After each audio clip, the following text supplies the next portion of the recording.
Good evening, everybody. Boy, that snuck up on me, the 6 o'clock, but it is 6 o'clock. It is January 11th, and I am going to call this Sedro-Woolley City Council meeting to order. Please stand with me to say the Pledge of Allegiance. I pledge allegiance to the flag of the United States of America and to the republic for which it stands, one nation, under God, indivisible, with liberty and justice for all. All right, thank you. We'll do roll call. I'll begin with Councilman Owen. Present. Councilman McGoffin. Present. Councilwoman Diamond. Present. Councilman Burns. Present. Councilwoman Kesty. Present. Councilman Allen. Present. And Councilman Lavaca. Present. Okay, moving on to the approval of the agenda. Do I have a motion? Madam Mayor, I'll make that motion. Thank you. I'll second. I'll give that to Councilwoman Kesty. So we have a motion by Councilman Burns, seconded by Councilwoman Kesty. Any discussion? All those in favor signify by saying aye. Aye. Opposed, same sign. Motion carries. Consent agenda, items 1 through 8. Do I have a motion? Madam Mayor, I make a motion to approve the consent agenda. Thank you. Madam Mayor, I'll second. Thank you. So I have a motion by Councilman Lavaca, seconded by Councilwoman Diamond. Any discussion? All those in favor signify by saying aye. Aye. Opposed, same sign. Okay, thank you. So there are no special guests or presentations tonight, so we'll move right into staff reports. And I understand, Kelly, you have a couple things that you want to share.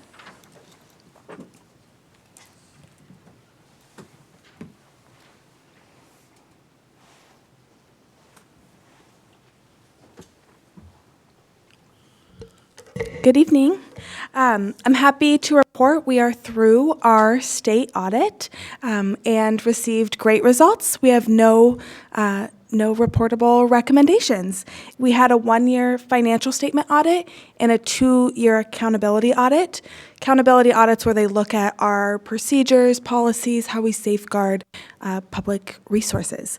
Those results were emailed to all of you today by the auditor and will be posted on our website when they are made public. Any questions about the audit? Congratulations on that, by the way. Thank you. Fantastic for the first year round. Yeah, I just wanted to add on. Great job. That's really impressive. Thank you.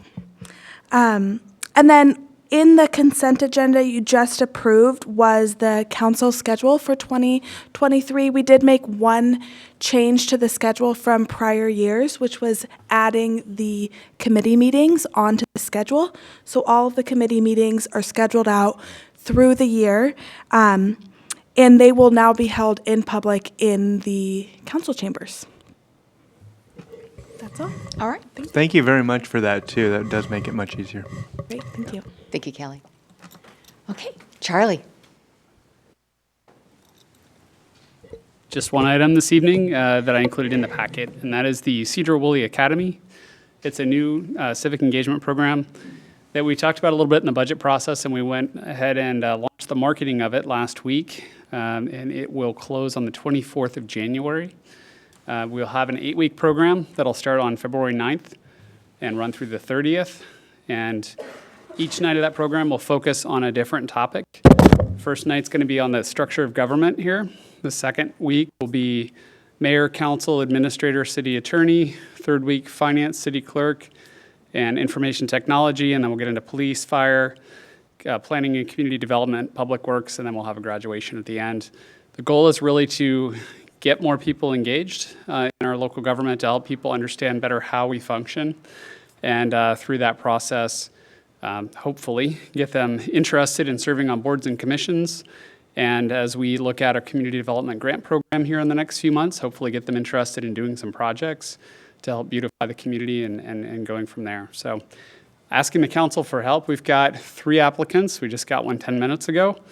They say a 4th one's coming, so we're making progress a few days into this, but we've got room for 15 people, so it'd be great if we could have anybody and everybody who's comfortable spread the word to anybody who might be interested.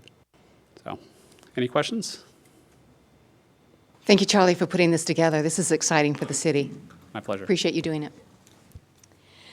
Moving on to council reports. I'll begin with you, Councilman Owen. I don't have anything, thank you. All right, thank you. Councilman McGoffin. Thank you. I just want to wish everyone a happy new year, and I'm excited to work with the committees and council this year and see what we can get done. Exciting. Thank you. Councilwoman Diamond. Nothing this evening, thank you. All right, thank you. Councilman Burns.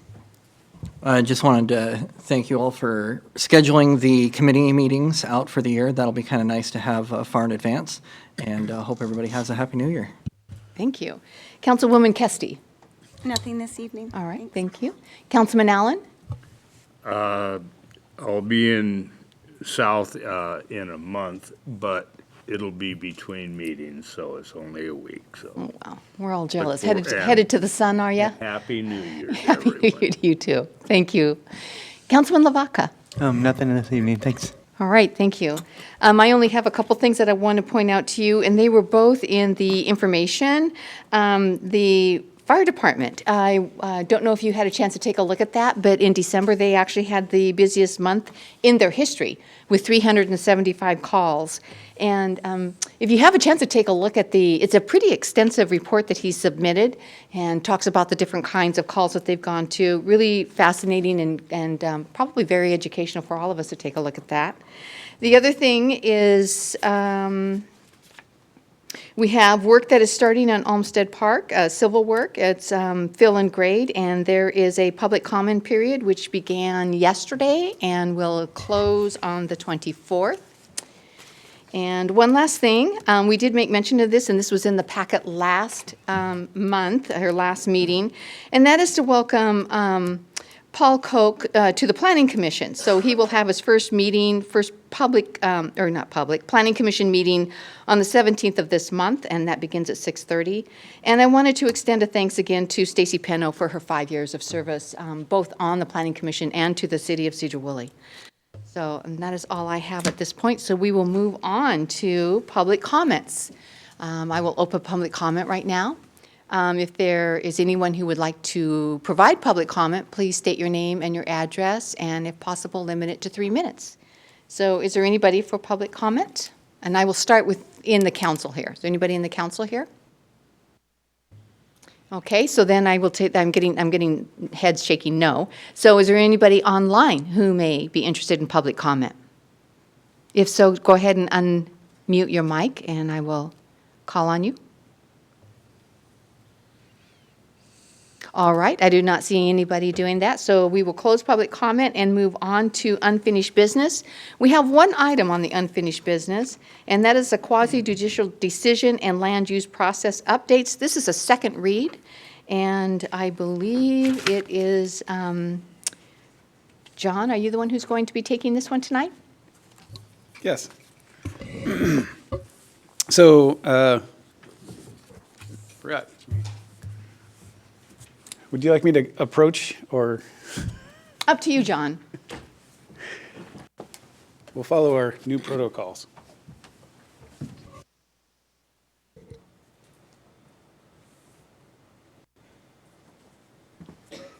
Good evening, Council, Mayor. So this is a second read on updates to our municipal code for procedures that the Planning Department follows for processing land use applications. I gave a lengthy presentation about this back in December and opened it up to questions. I haven't received any questions from council in the meantime. Just wanted to reiterate, this is changes for procedural actions. This is not changes to any regulations or standards that applicants have to meet. It's just the process by which that applications are processed. Largely, this is intended to streamline and reduce risk for the city. The Planning Department and the City Attorney's Office worked together on this for quite a long time to put together these lengthy changes, and I apologize, there's a lot here. If there's any further questions, I'll spare you the presentation a second time.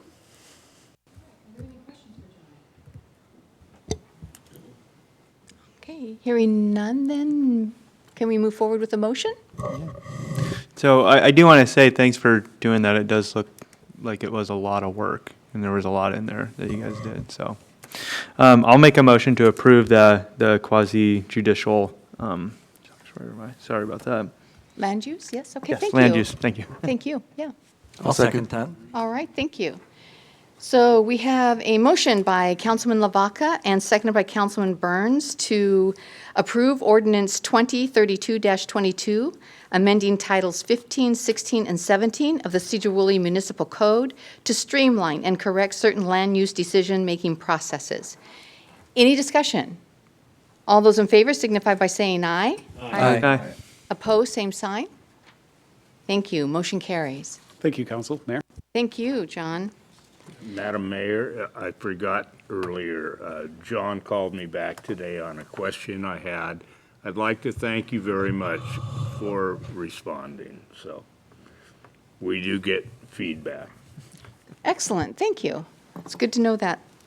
Appreciate you sharing that, Councilman Allen. Okay, moving on to Mayor Pro Tem appointment. So this is where the council has the opportunity to select the new Mayor Pro Tem for 2023. And I am just going to open it up for nominations. I make a motion that we pass that on to my neighbor next door, Mr. McGoffin. I second. I think he's a great choice. Okay, Thank you. are you okay with that? Don't really want to be. You don't really want to be?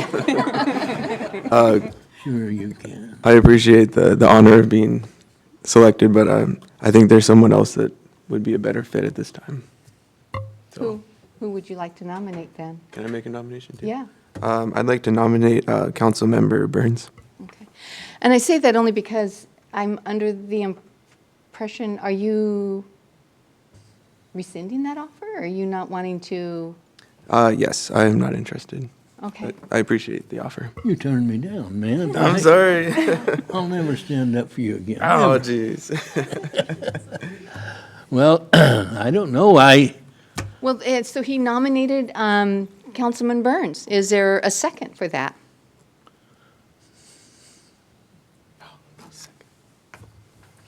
Anyway. How about Councilman Allen?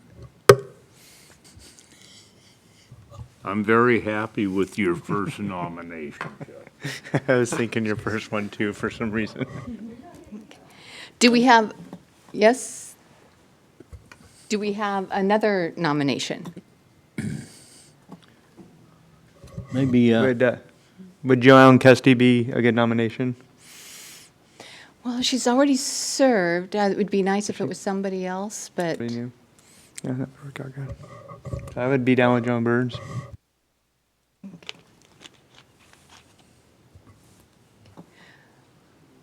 all right. Well, so we have Councilman Burns. I'm going to put it before the council then, if there's nobody else. All those in favor signify by saying aye. Well, technically, Nick, me as well. Yeah. So Okay. there's two then. Okay. All right. So all those in favor of Councilman Burns signify by saying aye. Aye. Okay. Opposed? Aye. Okay. All those in favor of Councilwoman Kesty signify by saying aye. Aye. Aye. Okay. All right, then it's congratulations. I have to be honest, I think it really would have been nice if somebody else could have had the opportunity to do that as well, since you had the opportunity a year ago. But, okay, so you have Councilwoman Kesty as your Okay. Mayor Pro Tem. Moving on to new business as well, the scope change request for Township, and Mr. Freiberger, I believe that's you?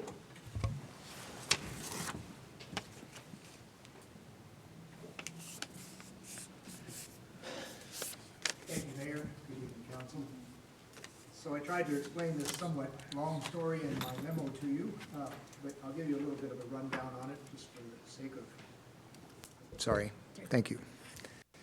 So once again, you have a council memo that attempts to explain the situation we have on our design for the SR9 Township, McGargle and John Liner Road intersection project. As you know, we completed a scoping study for the Jones-John Liner Trail Road corridor project in January of 2020. In that corridor study, we examined two separate possibilities for intersection improvements at that location. One would have been a roundabout, which was actually the preferred option in the scoping study. The second being a traffic signal.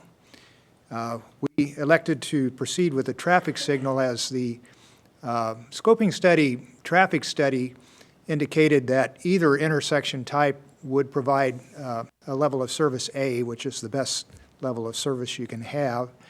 The reason we favored the traffic signal was mainly cost, and a secondary thing, not really secondary, but the proximity of the schools gave us staff some concern about a roundabout for the school children's sake there. So we proceeded on that basis. We had support letters from many other supporting groups, the school district and the Department of Transportation. The Department of Transportation scope letter did include a caveat. It said their approval of the project was subject to submittal of a traffic study that would consider all options for the intersection. And so they did have that caveat in there. So we went on our way. We applied for funds from TIB for a signal, and that was awarded last November. And we selected Reichart and Eby to design the project. And first order of business was to prepare what's called an ICE, an intersection control evaluation, which did just what DOT required us to do, which was to look at the two options and study them. Among other things, it looks at societal costs and safety. And the costs include an evaluation of accident severity and that kind of thing. There's a dollar of values applied to that, and also how it performs with traffic. We already knew the roundabout would perform well at the intersection. The main difference cost-wise was the fact that in the scoping study, we estimated there would be one full right-of-way take, which would be one of the houses at the northeast corner in order to build a roundabout. Whereas with a traffic signal, we could do it with minor takes from the four corners. So we submitted the intersection control evaluation based on the information we had. Our first submittal actually supported a traffic signal over a roundabout. That was based on the federal guidelines for the way you analyze crash data and that kind of thing. And it did show that a traffic signal would perform slightly less optimally than a roundabout, but due to the costs and the accident factors, it would outperform a roundabout. When DOT took almost 4 months to analyze that, and they came back and said they disagreed with our ICE. And they did that based on the fact that they, in Washington, have developed an alternative way of looking at crashes, particularly in roundabouts, that heavily favors them over traffic signals. Our consultant, who's a well-heeled one, by the way, was not aware of that data. It's relatively recently DOT has been imposing those factors on reviews. We're not the only ones that have been caught in this little dilemma of how you analyze signals as opposed to roundabouts.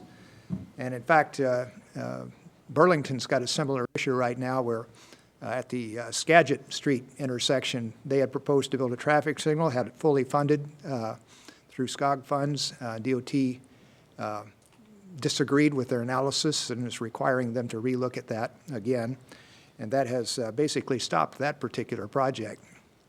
So we were under the same situation with that. Sort of coincidentally, or maybe with good reason, I was asked to present at the Transportation Improvement Board meeting in November, just they ask agencies to do that just to talk about how TIB has affected their agencies. And of course, we've been greatly blessed with funding from that agency over the years. And so I made my presentation and stayed for the rest of the meeting, intending to talk to the TIB staff about this dilemma with the ICE review after the meeting and see what kind of path forward we would have with their funding. During the course of the meeting, it became apparent that TIB had quite a bit of extra funds in their accounts, and it did kind of raise my eyebrows a little bit to hear that. TIB does not like to keep a fund balance because the legislature has a tendency to rob any funds sitting around that have not been allocated. So I made my situation known to the TIB staff after the meeting, and they indicated actually that they would be interested in supporting the building of a roundabout at this intersection in lieu of the signal, and the staff would support that to the full board at the next board meeting. So anyway, I came back with that information and started working on a scope change request. I discussed it with administration, and one of the things that I needed to settle in my own mind, and I worked with our consultant to do that, was the safety aspect that I mentioned with the school kids. Even before I went to the TIB board meeting, they had told me that, or Bob Herman's the gentleman's name, he had been to a recent ITE, International Transportation Engineers meeting, and the topic of discussion was safety in roundabouts. And the latest data is that roundabouts are considerably safer than traffic signals, even in the case of small pedestrians, school children and stuff like that. And the reason is inherently in a roundabout, the speeds are simply slower than they are in a signal. There's virtually no chance of a high-speed problem with a pedestrian in a roundabout. And so the data clearly supports roundabouts even in that factor. And as you probably know, I'm a pretty big supporter of roundabouts anyway. We built 4 of them in Sedro-Woolley in the last 15 years. With that information in hand, I took another closer look at this, and I had our traffic engineer redo the ICE based on the DOT figures. They had already done that preliminarily before the TIB meeting, but I had them do a full analysis. And not surprisingly, the result came out that the ICE now favors a roundabout intersection as opposed to a signal. And TIB is willing to fund either 25 or 20% of the cost of the increase. I talk about the numbers in the course of the memorandum. Essentially what happens is TIB is willing to pick up their percentage of that. It's a $1.5 million difference between the existing signal cost and the roundabout as we look at it now. One of the things, as we've refined the design somewhat, we find that we actually have to acquire 2 properties rather than 1. So there's an impact on 2 houses rather than 1 there. That's most of the reason for the differential in the cost. One other factor that comes to bear here is because of the inflation that we've been seeing over the last months, mostly due to supply chain problems with due to COVID, is that the cost estimate for the signal actually went up by $400,000 between the time that the project was funded by TIB and where we're at today. So we have a problem with funding regardless here. I've discussed this a couple of times with TIB since that board meeting, having the ICE revised. I've informed them of that and of the change in the recommendations of the ICE, and they're fully supportive of moving forward with a roundabout intersection here. And I asked them, should we consider the signal and the roundabout, and they basically told me that we should concentrate on funding the roundabout and leave the traffic signal to the side. We have options here that we can pursue. We can try to continue to convince DOT we should build a signal because of the cost basis. We could do that, but we are facing a bit of an uphill battle with DOT. They clearly are favoring roundabouts now, and unless we can come up with a very compelling argument, it's not real likely they're going to approve that. And the clock is ticking on our design. We can go ahead and do this with the additional TIB funds. We will have to provide our match percentage to go along with that, which is about $300 and some thousand at the match percentage we have in the original grant, which is 25%. The staff did encourage us to request a reduction in the percentage, so I looked at that. If we went down to 2%, the difference is under $200,000. In either case, I have looked at our arterial project listing. That's the way you've heard me talk about how we fund these projects. We have adequate funds in either instance to make this work. And so at this point, I'm recommending to council that or that you approve a scope change request to revise the project to a roundabout intersection and authorize us to contribute the additional funds to match a TIB grant to move this forward on that basis. So that's the gist of the thing, and not a few words, but I did want to say one other thing. One of the council members approached me about the very thing I talked about with safety with school children, which is a big thing in my mind.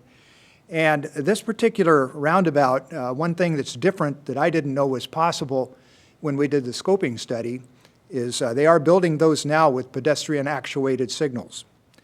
And that was the main reason I was more supportive of a traffic signal, is that you had a push button at each corner, which the kids could actuate to stop the traffic. We can do that in a roundabout as well. And combined with the fact that the school district is likely to continue to furnish crossing guards at the intersection, I'm very comfortable with a roundabout in that case. And I can tell you that, functionally speaking, another thing that the ICE did bring out is that the roundabout will actually function a fair amount better than a signal would, especially as you get into the years down the road and traffic volumes continue to increase. One of the things that's characteristic of this particular intersection that favors a roundabout kind of on its own is the fact that we have peak hour issues with traffic at that intersection, but most of the day it works perfectly fine with a two-way stop. So having a signal, you would actually be delaying traffic in those times of the day when you really didn't need to. And so the roundabout's going to function the same 24/7 and with the minimal amount of delay. So overall, I think it's just the better way to go at this point. It does impact two residences there. The funds are available for that. And while I don't like to have to buy out properties to do stuff like this, it is necessary to do it sometimes. And this project is absolutely vital to the overall corridor project. I mean, the corridor would not function well unless we improve that intersection. In fact, the traffic models indicate that without improvements, the intersection would go to a level of service F. It basically would stop functioning with free-flowing traffic. So we need to do something there, and that is a key for moving forward with the entire intersection. I also looked at and talked about in the memo the impact this would have on our subsequent corridor projects. Our next major one to fund there is the completion of the undercrossing project. And I'm planning to apply for TIB funds in August this year for that. That's a big project, and I haven't quite figured out how to get all of the money together yet, but I've got things starting to gel up a bit. Another thing TIB told me, that was actually in my presentation to TIB a big part of my discussion. I thanked them for all of the investments they've done in Sedro-Woolley over the years, which is quite substantial. But I was also looking forward to that corridor project and making sure that was prominent in their thinking in supporting projects down here. And they're very much behind that. I've been discussing this with Director Probart for about 4 years now and presenting that to them. And they've indicated that they're willing to support that project in a much higher amount than they have projects here in the past. They mentioned somewhere in the neighborhood of $4 to $4.5 million. So Combined with some funds that we should be able to pick up through the Council of Governments, we should be able to get up into $7 to $7.5 million range. That's still not enough with our current estimate for that that part of the project, but we're looking at some design changes that would allow us to get it down into that realm and move that project forward. The funding that I've identified in our arterial project listing still shows that possible, even with this increase to fund this particular intersection. So putting all of those things together, it appears to me to be the thing to do for us, and that is what I'm recommending to council. And I'll take any questions you have about that now. All right. Are there any questions for Mr. Freiberger? Thank you very much, Mark. I think that I do agree that the roundabouts, when they're functioning, do add a lot to the community. And we've definitely seen that in Anacortes and even in the roundabouts we have over by Walgreens and on more. It is difficult with the community because they see roundabouts and they get a little bit apprehensive. And then intimate domain of homes that people live in. And I happen to know those people on the corner, wonderful people, raise dogs, got kids in their house, and I'm not sure if they've been prepared or know about it. I know when we were looking at the original roundabout, I did ask, and then it went into the stoplight, which was a huge relief. So those are the only things that I really see with that, is the community kind of like just giving a little bit until we get the roundabouts in, and then it kind of settles down, because they do work like they do on 9 right now, working very well. But there was apprehension. I think people probably experienced that when they were going in, about how many we had.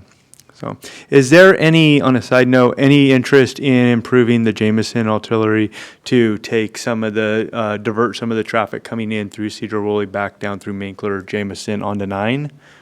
Would that help? It's pretty much running that way now. I don't think there's any like real signal or concept for a lot of people to know that that's there unless you're from here. So it's not like a high traffic or high knowledgeable area. Plus Minkler, the entrance and exit from Minkler is pretty dangerous to get on. So it's not a well-traveled or well-understood. That would probably have to be fixed. And then the stop sign at Jameson would have to probably be placed into the township way of path, and then allow that to free flow, if that was the case. Yeah, as I've watched the traffic counts on Jameson, it's gone up by about 1,500 to 2,000 vehicles a day, which is, about a, 60, well, let's see. Yeah, about a 25 to 30% increase over the last couple of years. So it's functionally acting as an arterial now and doing just what you're indicating. The long-term tip that we have does propose intersection improvements at Minkler and Railroad. That's down the road quite a ways. Eventually, it should be done. When the counts get up in the neighborhood of 7,000 or 8,000, then it should be done. That's quite a ways down the road, I would think. I happen to know a lot of people traveling that way to get to Hamilton. They don't actually know that, and it's not an advertised artillery. There's no sign saying to Mount Vernon, to Highway 9, to Clear Lake on Minkler, or over there at the 9 roundabout going this way for Jameson. So even though it's kind of that way, I think that it could probably be improved and allow a lot of diversion of traffic. Yeah. But thank you very much. We really wouldn't want to tout it very strongly until those intersection improvements took place, because of the reasons that you said. Mark? Yes, sir. I represent the people that live on Jameson, and I think they would just welcome 3 times the traffic. That's another fact. We're all NIMBYs, and anyway, same thing with it's a John great Leonard. idea, Same thing Nick, with but John it's Leonard. your idea and it's not your reward, so. Anyway, I At would large. just, we're representing the people. I don't think we need to make arrows and feet prints to where they can drive if they can't figure it out themselves. And one more thing on the roundabout, which was your subject. I hated them. Now they don't bother me, and I think they are very safe. What are we looking at with a roundabout funding-wise? Yeah, Mark, I have a couple of comments. Just a moment here. He's answering question. He's answering. his Oh, question. I'm Yeah. sorry. Yeah. Yeah, the numbers are pretty well in the memorandum. Let's see if I can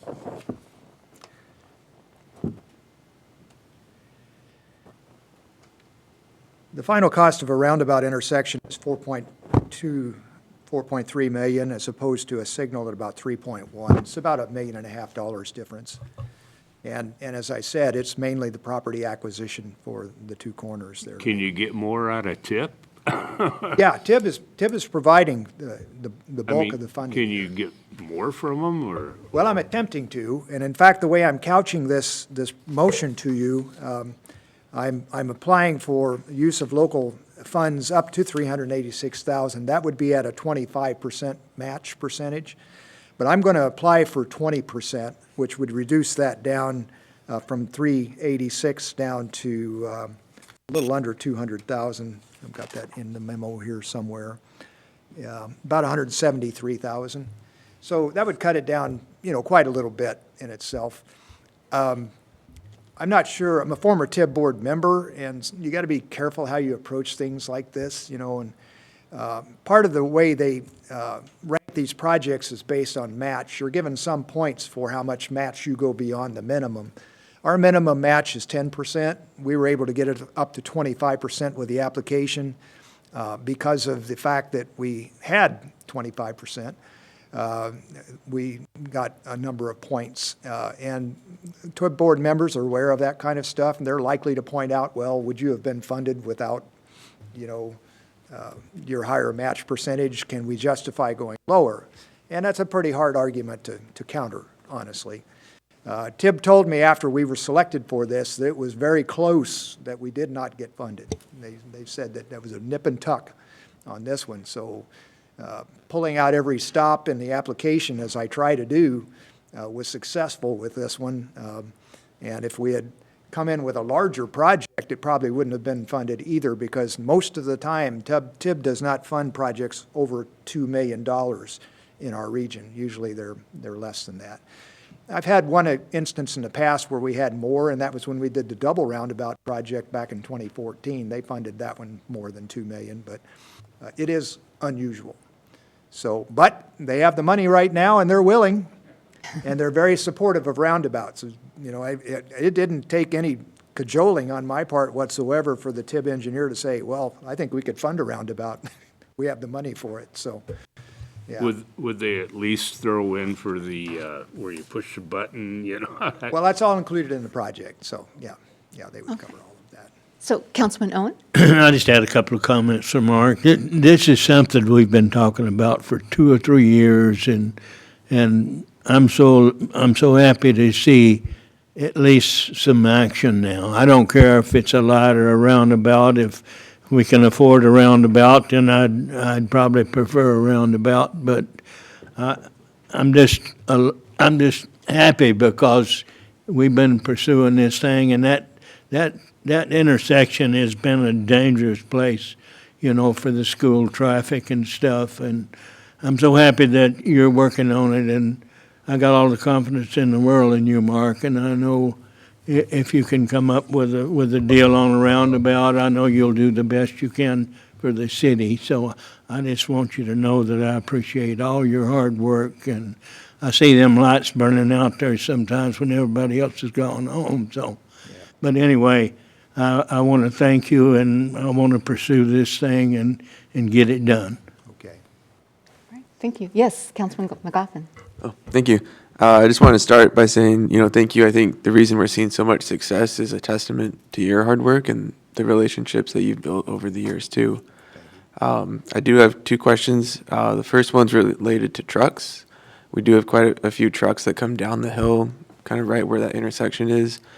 From a wear and tear and, school children perspective, a signal is a little bit more easy to see sometimes than a roundabout, and we get quite a few trucks that go through the other roundabouts. Do we have any wear and tear issues compared to a signal? Well, obviously, trucks are hard on any pavements, and I can tell you that signals are not perfect for children crossing. We've been building the new signal in improvement at 20 and 9 there, and one of the things that's really apparent in looking at that, and I can't remember, it might have been you, one of the council members approached me about the fact that the trucks coming around the corner from 9 to 20, making that south to westbound turn are not always looking real closely as they make that turn. And in fact, that was really brought to home to me. You know, that project took a long time. Weather and supply chain issues and DOT forcing us to do an extra traffic control plan in the midst of the construction cost us about 2 months on that, and was the reason we didn't get it done by school opening. One of the things that happened, the contractor made a mistake on that particular ramp at the northwest corner and had to tear it out and redo it.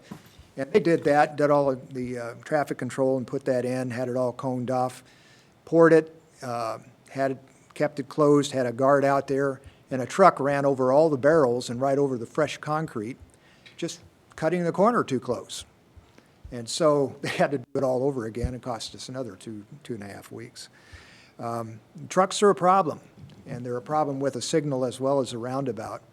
The thing that a roundabout has inherently over a signal is you're only having to look one direction when you're going through the intersection. If you're doing a signal, you're having to look more than one direction, and they're just not as safe, and the data supports that. So while a signal, has some advantages in that all the traffic theoretically stops, the truth of the matter is they don't always stop, and sometimes they run them. And with a roundabout, it's really difficult to run them. They have to slow down because you have the concrete curbs and the chicanes that physically force you to do that coming into the intersection.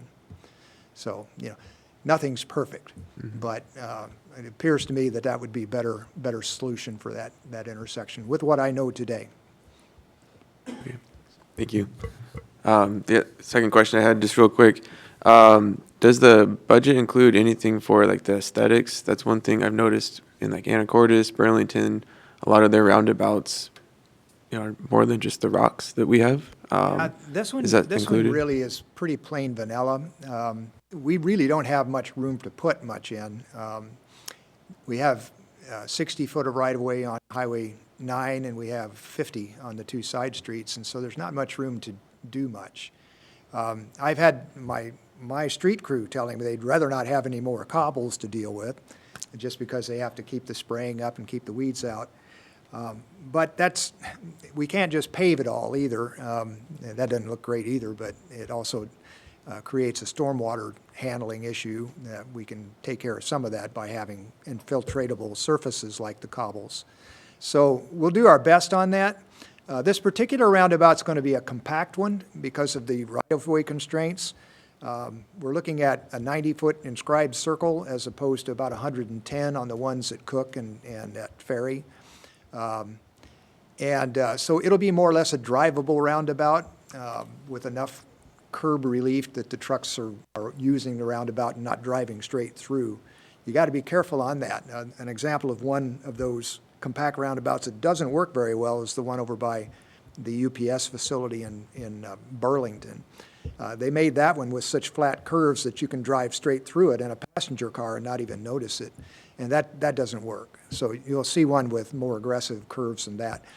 At least what we've got at Cook and Highway 20 on that. So, yeah. Thank you. By the way, on trucks, because the new route, the John Liner Road section in particular, and somewhat less on Jones, is a residential zone, we want to keep the big trucks out of there. And so this roundabout is designed, or will be designed, to allow for free motion of we call them a WB67, it's the truck-trailer combination, to go through on the state route without any real issues. But they're not going to have the turning radius to make the turns to the John Liner or McGargle things. They're designed for more of it's a SU classification. It's a panel truck, that's no more than 40 feet long, to keep the large trucks out of that area. That's physically going to be that way, and it's going to be signed for that as well, so that we don't have trucks cutting around the downtown area on this new road. So just wanted to let you know that. It's a design feature we have baked into this thing. Okay, thank you, Mark. Are there any other questions for Mark? Just a quick The statement. recommended action is in your council packet there, and we're recommending that you authorize Mayor Johnson to sign a scope change request to the Transportation Improvement Board for additional funding to revise the Township Street SR9 and John Liner McGargle intersection improvements to a roundabout intersection instead of the previously funded traffic signal intersection, including additional local match funds up to $386,000. I do, Mr. Burns, did you have a? I'll make it quick. I just wanted to thank you for your reply about the signal, the lights. I really was worried about safety with the roundabout being there, but having lights that they can activate sounds good to me. So, thank you. All right, thank you. All right, so as you heard, Mr. Freiberger is looking for action tonight. So do we have a motion? Madam Mayor, do we have to do action tonight, or are we able to wait till the next meeting, or is that important? I was just hoping to maybe speak with those neighbors. I would appreciate action tonight. The TIB board meeting is on the 26th, and so I wouldn't have time really to get everything together if we wait another 2 weeks. Madam Mayor, I'm prepared to make a motion to approve the scope change request. Thank you, Mr. McGoffin. Do I have a second? Second. Thank you. So I have a motion by Councilman McGoffin, seconded by Councilman Owen. All those in favor signify by saying aye. Aye. Aye. Opposed, same sign. Motion carries. Thank you. Yes, thank you, Mark, for all the hard work you do. It's quite involved. All right, moving on to our next item, which is an amendment to 2022-2023 collective bargaining agreement between the City of Sedro-Woolley and AFSCME, resolving the wage opener. And Mr. Bush, this is you? Or, yes, okay. Yes. Thank you, Mayor Johnson and council. So there are actually 4 labor-related items coming in a row here on the agenda, and I just want to make some opening comments on these, and then we'll go one by one. So things to note, these were all negotiated with a 40-year high inflation rate. So very difficult discussions that we had in terms of money with all of our bargaining units. We actually had every salary in the city open for discussion at the same time during last year. And we've been working at this since about April. So it's been a long haul. I want to thank Nikki for her work as our city attorney in helping to negotiate these, and Kelly as well for her fiscal analysis work, and then all the directors as well, because there's, while they're not at the table, we're talking with the fire chief, for example, about some of the technical proposals, and we're doing that with the other directors as well when it makes sense or when it's needed. So just thanks to the team for getting us to this point. Council, thanks to you as well. We had a lot of closed sessions to discuss these particular contracts, and we did stay within your guidance as we went through these, and we continuously checked in with you. We are requesting action tonight on these, and the reason for that is these tie to the first paycheck essentially of this year. We're coming in a little bit late with these, but it will help payroll greatly. Our pay periods run basically from the first of the month to the 15th day, so we're getting ready to process payroll for the first pay period of the new year. So if we can take action on these tonight, it will help us avoid doing all these retro pay calculations. And with that said, I'll dive into AFSCME here momentarily. We are going to do some additional work on the budgets as a result of these contracts, just the sequencing of things. Ideally, we'd have all of our contracts resolved before the 23-24 budget discussions we had with you, but that was not really possible this time around. So we're going to go back and do some work on the budgets, and we'll be back to you with some budget amendments going forward. And all of the unions here, all 4 of these contracts, the unions have ratified what's before you. So they've all signed off on it, and now it's really up to the council to decide what you'd like to do as well. So with that, jumping into the AFSCME opener, this resolves a wage opener that AFSCME had, what looks like an innocuous little piece of the contract, but turned into probably more work than the other, I would say definitely more work than the other things you'll see on the agenda this evening. It just was a very complex conversation. And it's a relatively straightforward, yet at the same time complex to implement amendment to the contract. So I'm not going to go into great detail on it, but the short of it is there's some retro pay involved, and that was a part of what was in the opener for the AFSCME employees, and it's 2.5%. It goes back to the beginning of 2022, and it includes all compensation, so overtime as well as regular wages. Then there's a inflationary bonus, which is something we're doing for all of our employees. AFSCME's is a little bit higher than non-reps and fire at $3,500, and that's for this first paycheck of 2023. AFSCME also already had in their contract a 4% cost of living adjustment. So that is being applied as well in this first paycheck. And then the classification and compensation study, which is what made this a complex discussion, which looked at all the AFSCME bargaining positions as well as all the non-represented positions, will be implemented on April 1st, 2023. That's when it begins. And the way it works is those increases for employees, and when they get into the grid, that actually occurs on the date that they were promoted essentially into their position or hired if this is the only position they've held. And then there were some nuances to how they got placed in the grid that I can certainly cover if council wants to, but that's background on the AFSCME amendment that's before you. Yes. I'll recuse myself from the vote on that one. All right. Thank you, Councilwoman Kesty. Are there any questions or comments? I do have a question. You said retro will go back to the beginning of 22? Correct. That is what Why? was, because that is what was in the opener. We would bargain the impacts of the classification and compensation study to be determined essentially. And so part of that, it included retro pay specifically called out. And so the way we decided to handle that was to apply a percentage to pay as opposed to trying to figure out, based on the results of the classification and compensation study, how would you backtrack that to the beginning of 22? We did not do that analysis. Were they working under an agreement in 2022 from a previous agreement? Yeah, the AFSCME agreement, this is an opener in the middle of their agreement. So it's all of 2022 and all of 2023. And when the agreement was approved, it had this opener in it that required us Is to this a do this. 3-year contract or? 2-year I contract. thought it was 3. 2. Most of them are 3, but this one was 2. Okay. Anyone else? I just want to say thank you guys for negotiating this, and thanks for all the meetings to keep us up to date and to get our advice and guidance as we came together on that. So that was really appreciative and a lot of hard work, no doubt. I thank you for that. Okay. If there are no other comments, do we have a motion? Madam Mayor, I'll make the motion. Thank you. Do I have a second? Madam Mayor, I'll second that motion. Thank you. So we have a motion by Councilman Burns, second by Councilman Lavaca.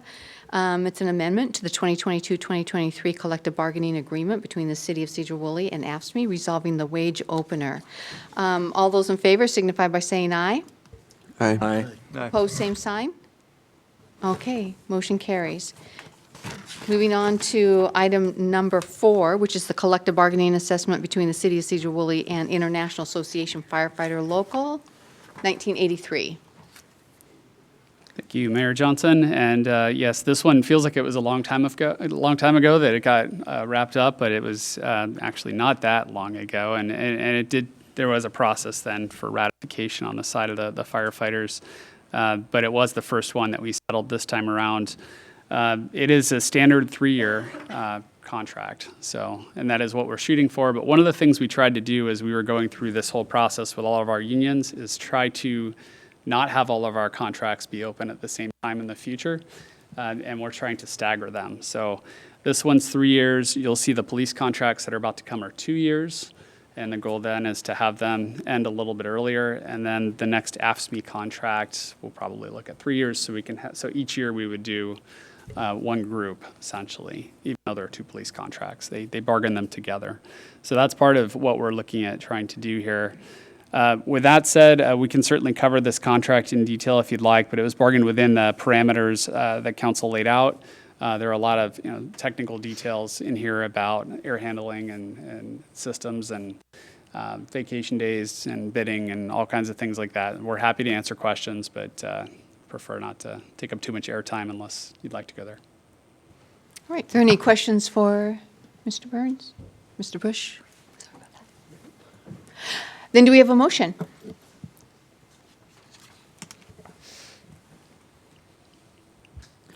Madam Mayor, I'll make that motion. Thank you. Thank you. So we have a motion by Councilman McGoffin, second by Councilman Owen, to authorize the mayor to sign the collective bargaining agreement between the City of Sedro-Woolley and the International Association of Firefighters, Local 1983. All those in favor signify by saying aye. Aye. Opposed, same sign. Motion carries. Moving on to item number 5, the collective bargaining agreement between the City of Sedro-Woolley and the Sedro-Woolley Public Safety Guild representing the Police Department commissioned employees. All right, thank you, Mayor Johnson. So Bush? Yeah. These are our police officers, and then you'll have the support employee contract as the next contract to come. Similar to fire, again, bargained within the parameters set by council. The compensation discussions and all of these contracts were the last thing that we did. So there are a lot of other elements to the police contract in terms of equipment. You know, there are equipment lists in there that have been reviewed. There's a new piece of this for mental health screening that we're really excited about, where we're going to have, in order to receive certain benefits, officers will be required to have a mental health checkup, and we'll have a specific expert to assist with that, an expert mental health counselor. So we're excited about that piece. There are a variety of things in here that we think are just a good, solid contract. And again, the money is within the parameters set by council. So I can stop talking and see if there are questions. Are there any questions for Mr. Bush? All right. No, Do we have a no, motion? Again, this was one of those difficult ones, and I do want to say thank you for all the executive sessions, all the time of working with us. That was impressive to see, and it was a lot of work and a lot of negotiation. This one was another tough one, so thank you. All right, thank you. I'll make that motion, Madam Mayor. Thank you. Thank you. So we have a motion by Councilman Owen, seconded by Councilwoman Kesty. All those in favor signify by saying aye. Aye. Motion carries. All right, moving on to item number 6. Again, the collective bargaining agreement between the City of Sedro-Woolley and the Sedro-Woolley Public Safety Guild representing the police department support employees. Mr. Bush. Thank you. And these two contracts, if you read them, are very similar. So for what it's worth, there are differences, of course, with the commission employees, but they read very similar, and so you'll see a lot of the same stuff. Again, negotiated within the council's parameters, and this one will have a little more similarity also to AFSCME's contract, because we have a lot of office workers with AFSCME, and these are office workers in the police department. So we made some parallel connections there as well. But with that, I'm happy to take any questions you might have.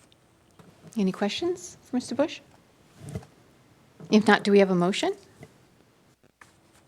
Madam Mayor, I'll make that motion. Thank you. I'll second. Thank you. So we have a motion by Councilman Allen, seconded by Councilman Burns. All those in favor signify by saying aye. Aye. Opposed, same sign. All right, motion carries. Moving on to the next item, and the last item under new business. This is a first read, and we are revising the City of Sedro-Woolley Employee Wellness Program. This is Resolution 111323. And Mr. Bush, as well as Katie and Joanne, are going to be here to speak to that. So go ahead, Mr. Bush. Thank you. I'll kick this off briefly. We've done a lot of work on our employee wellness program over the last year as well, and I've got a couple of guest speakers here to talk a little bit about what we did with our wellness activities in the past year, and then what we're looking at going forward, and then I'll come back and talk a little bit more about the proposal in front of you. And again, it's a first read, so happy to take any questions you may have. But I'm going to start with Joanne Lazaron. And Joanne, if you don't know, is a retired employee from the city, and I just want to thank Joanne publicly for volunteering to come back and help us get our program tuned up. We were struggling to maintain the wellness coordinator position and to keep the level of energy that was here when Joanne was a part of our program. And so she has restored that, and we had a really fun year, and I'll turn it over to you to talk about it. Thanks, George. Okay. Good evening, Mayor, City Council. My name is Joanne Lazaron. I'm your 2022 Wellness Coordinator and retired city employee of 30 years. So I'm not retired. Well, I am mostly. I was mostly a volunteer this year. But anyway, I wanted to give you a quick summary of the 2022 Wellness Program. First of all, I want to say thank you to Mayor Julia and Charlie, for giving me the opportunity to energize the wellness program this year. It was a wonderful year to come back and work with my coworkers that I've worked with for many, many years, and to meet a bunch of great coworkers, new coworkers that you guys all hired. They're wonderful. I wanted to thank the City Council for their continuous support over the years for the wellness program.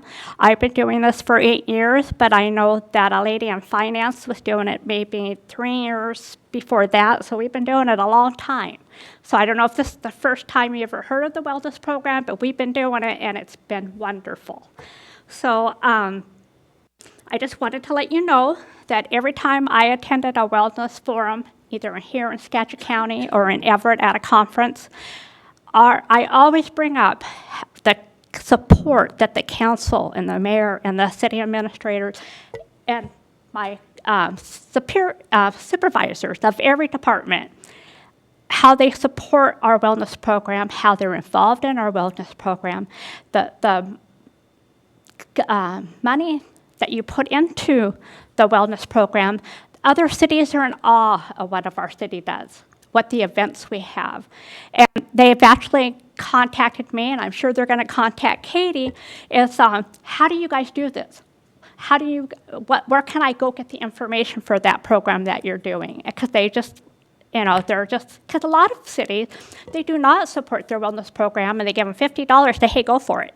That's not what we do, and we are envy of a lot of cities for what we're doing. So I say thank you, again, for all the stuff that you do. The goals of the program have always been to create a healthy environment and where employees spend most of their time to reduce sick time and to enhance team building opportunities throughout the city. In this last year, the Wellness Committee offered several events to participate in. Some of them were on-site yoga classes, chair massages that were well attended, the annual Trek for Treasure hiking challenge, and I don't know if you guys know of that, but we had 10 teams this year. That's the most we've ever had, and that include co-workers doing it together and family members doing it together, and that was from your Public Works, your Police Department, your IT Department, and my department, well, the Building Planning Engineering Department, and the Finance Department. We had our first Love to Ride bicycle challenge. Charlie was our team captain, and with his continuous encouragement, our team came in first place in our division. And so, Charlie, thank you. So Charlie got me back on a bike, and I haven't been on a bike since high school, which is many, many years ago, but we did it. So, and also we had 3 lunch and learns, which is the wellness program puts together a lunch at noon. All employees are invited, and we have a healthy lunch, and we have speakers come in for an hour, and they speak on certain topics that the committee wanted to talk about. Mindful eating, the upcoming Trek for Treasure challenge, the biking challenge. We had Sergeant Zach Carroll come and talk to us about drug awareness and prevention. And that was a wonderful presentation, knowing what's out there on the streets with the drugs and how we can see what's there and just all the information. So it's a little bit of everything, not just exercise and weight management. It's a little bit of everything we do. And just so you know, one of the requirements from AWC, which is the health insurance, to obtain our award is achieve 50% participation rate. I am proud to announce we did 73% participation rate in 2022.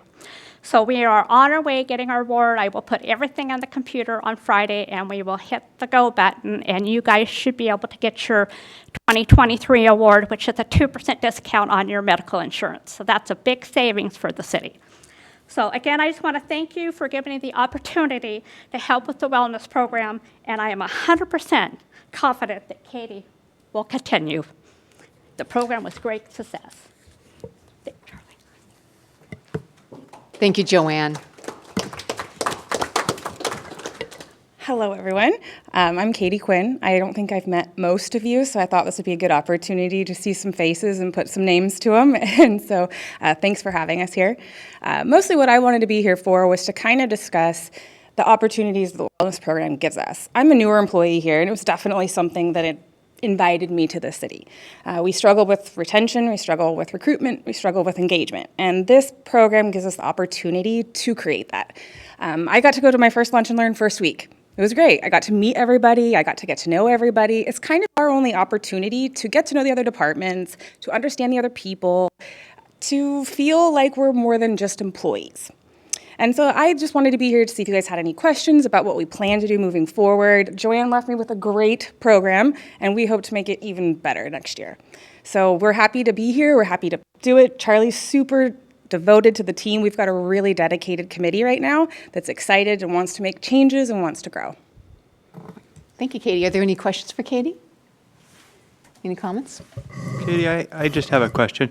Do you guys write up a template, or would you consider writing up a template in the future and have that available for other local businesses to maybe Absolutely. Join or mirror? Yeah, absolutely. My background is actually in HR and recruitment, so this is kind of what I've done for a long time. We have a lot of opportunities for awards with this as well. I've joined with the AWC crew. I'll be training with them next week. And we want to be that town that everybody wants to know how to do it, and that we present at the meetings, that we're showing our success. We've done really, really well. I worked for another city that really struggled, definitely just doing the program to get the 2% off, which is great and lovely for the city, but it doesn't do anything for your staff. It doesn't make them care about it. It doesn't make them feel like it matters. It's just going through the motions. And we want something that's more than that. Thank you. Yes, Mr. McGuffin. I just had a question. If, do you think the council, is there anything that we can do to help, make you guys feel more comfortable, happy with us, that feel like you're more engaged with us as part of the team too? Sometimes it feels like there's that separation. Is there anything that we can do? For being a new person, I think just being at the city, coming and meeting the people, and if you guys want to participate in some of the events, that'd be great. We would love input from you guys as well. I mean, the goal of this is to make people feel like they belong and to make people want to be here and to make it kind of fun and not just a job and to make people healthy. It's proven that companies that have wellness programs have lower absenteeism than any other companies. And so if we can make people want to be here, we can do a better job. Mr. Owen, do you have a question? No, I don't really have anything. It'd be worth something to see Joanne ride a bicycle. All right, so That's really good. I've seen it. So this is actually a first read, but if you wish to move forward on this tonight, you certainly can, or we will bring it back. I think it's on the 25th. You may want to make a motion? You want to wait? Make a motion to move forward with the resolution 1113-23 for the wellness program. All right, do we have a second? I'll second that. Okay. And Can I vote on it? oh, you can vote on it. Okay. Sure. Yeah. Okay, so we have a motion by Councilman Lavaca, second by Councilman Burns. All those in favor signify by saying aye. Aye. Opposed, same sign. I think we're rushing into everything. Well, this has been going on for a while. So Joanne will be back. I've asked her to come back next month. She's going to be here at the city until the end of next month. So I've asked her to come back. So you will see her again at council meeting on the 22nd of February. I want to do a presentation for her. And Katie, I'm so excited about the fact that you're going to be taking over. You have great energy, and you just bring so much to, for being your first year, you have brought so much to the city. So I want to thank you for doing that. All right, anything else? Okay, thank you, council. And I can't think of anything for the good of the order. And with that, so the next city council meeting is January 25th at 6 p.m. We are adjourned. Thank you.